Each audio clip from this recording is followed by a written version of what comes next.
No, so just talk about having to keep coming back week after week and try to put disappointment behind you and move on. It's just about working. Not a lot of us have been in this situation before. Being 1 of 5. I haven't since I've been here, but it's just about continuing to work and through adversity, and then that's what it's about. And focusing on me, focusing on what I can do to continue to get better to help my team get a victory and get our first SEC win. So that's what I'm really focusing on.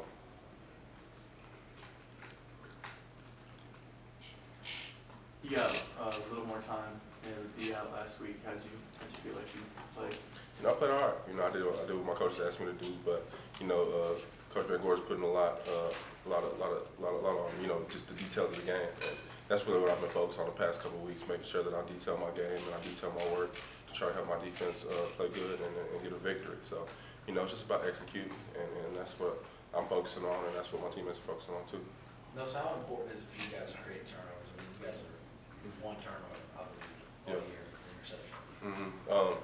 It's big. It's big, and our coaches are harping on it. And we got to go out there and do things that create turnovers. Going out there and attacking the football and getting there and getting there quick and in a hurry and getting there and causing disruption to the quarterback and doing those type of things. So it's really on us to go out there and do it, and we got to do it in practice first. So that's what we're going to work on today. With all the outside chatter and stuff, I know you guys don't pay attention or try not to pay attention to, but does it kind of create that us against the world mentality, especially on defense where you have to play with a little bit of edge? For some guys maybe it creates edge, but I really don't get into it. I really try to stay away from that, and whether it's positive or negative. But for us, guys have edges already. Their families, doing whatever they have to do to better give themselves a chance to be successful in life. So guys have their edges, and I have mine. So we just try to go out there every single day and get better and try to do what we have to do to be successful. Now, so you feel like you're back to your old self? Yeah, I'm feeling good. I'm a little nicked up, but it's just about the grind, and it's just about going out there every single day and doing what I have to do to continue to get better and continue to get to the place where I want to be, and the goals that I set for myself at the beginning of the year and go out there and achieve.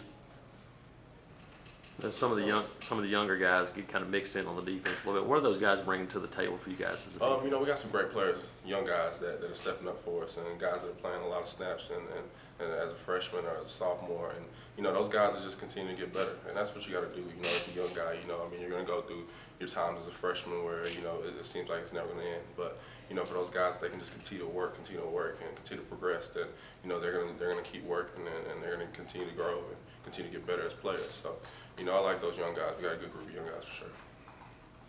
There's so much talent on this team. I guess what's the one thing that had to go? Do you guys think that maybe what hasn't clicked? Like as far as consistency.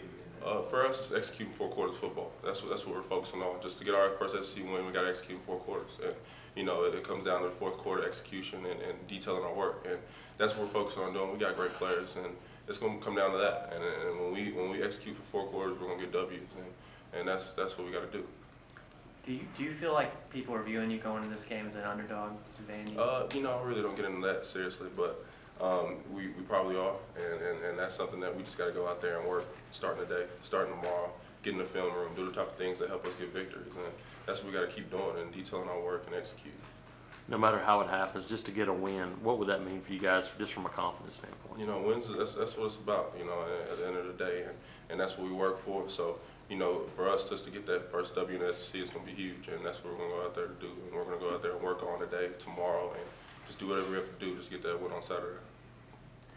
We harp on that for friends with Lutzenbergen. What's it like seeing him off the field? How has it impacted you the way he serves others with his time? He's awesome. That's a guy that I've gotten to know so well in the past 4 years, and we came in together, and we actually had the opportunity to have the same internship this summer, and we had our internship with Youth for Christ, and just to see the way he impacts lives. Really, not just as a football player, but as an Auburn man, as a guy that's really a Christly man that lives his life right, and kids are touched by him, and when he speaks, they listen, and he speaks a good word, and it's awesome just to be a part of that whole deal with him, and he's still growing, and he's still growing in his faith, and it's awesome just to see him, his maturation from, 09 to now, and what he's continuing to do in the community and everything. It's awesome. How nice was it to see him recognized being named to the Good Works team? It was awesome. you know, what he does in the community is finally getting it's finally in the spotlight. You know, I mean, we don't do anything in the community just to get spotlight for sure. You know, it's not for the glory for us by any means, but you know, for him just to go out there and get recognized for it is awesome, and I know he's happy about that. No, so you said you don't pay attention to the outside noise. Is it more difficult to do that now than it was before when the good times were happening, or? No, because when it's funny because when you're undefeated, you know, you get the positive noise, and if you listen to it, you know, you're probably not as good as people think that say that you are. And when people say negative noise, you're probably not as bad as people saying you are. So I mean, it comes really in that full circle sense. And you know, for me, I've learned. I've been here for 4 years that you really can't listen to it. You know, it's all about you going out there day after day and working and continue to grow in what you're doing.